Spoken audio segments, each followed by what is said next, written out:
As most of you guys know, I've been negotiating and drafting contracts for about 30 years from my time at Shell and then into the legal practice.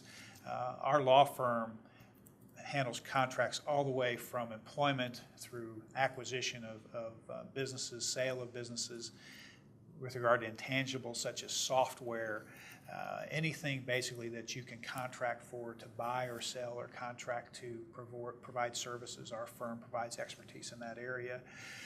It is a practice area that we are very comfortable with, and we work with all of our clients on contracts that they have throughout their businesses. And it's an area that we feel very comfortable in handling. Eric, I know one of the areas that you work a lot on is employment-related contracts for executives when someone is being hired or potentially even separating from their company. Talk a little bit about the issues in an employment situation where we handle business contracts. Sure. And that really depends on if we're representing the employer or the employer, because it's going to impact how you draft that contract. But generally speaking, if we're drafting a contract for an employer, they're bringing in an executive, we want to make sure, one, that the typical issues, compensation is handled, vacation days, the thing that you do with everybody else.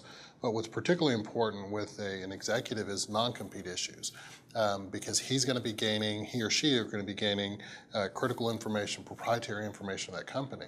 So one thing that you want to protect yourself from is that person working for you for a couple of years, gaining all the proprietary information, getting customer lists, prices, and being able to go somewhere else and repeat that same thing. So one of the key provisions, and it's also, sometimes it's even a separate agreement, but of an employment contract, is that non-compete issue, making sure that the employer is protected in the event that executive goes somewhere else.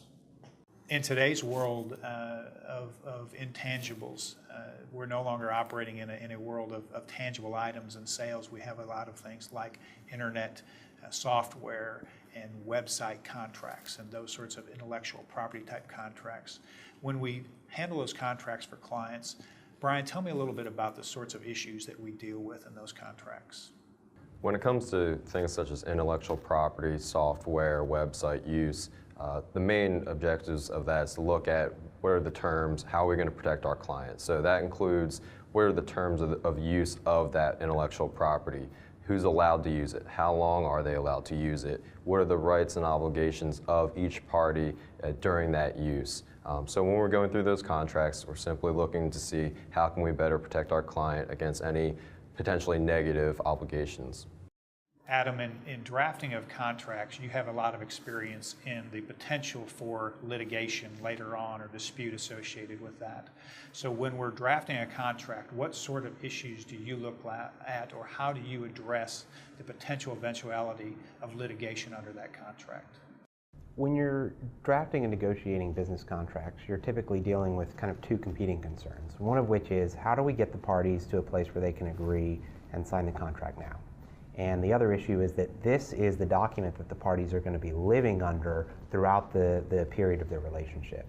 And so you want to make sure that as you're going through drafting and negotiating the contract, that you are creating a system that is clear and very in a succinct and definite way outlines the obligations of the party, so that not only is your client in a strong position if a dispute does arise, but you're also looking forward to make sure that the obligations are set forth in a way that you can actually avoid litigation in the future by making sure that all of the rights and obligations of the parties are very clear.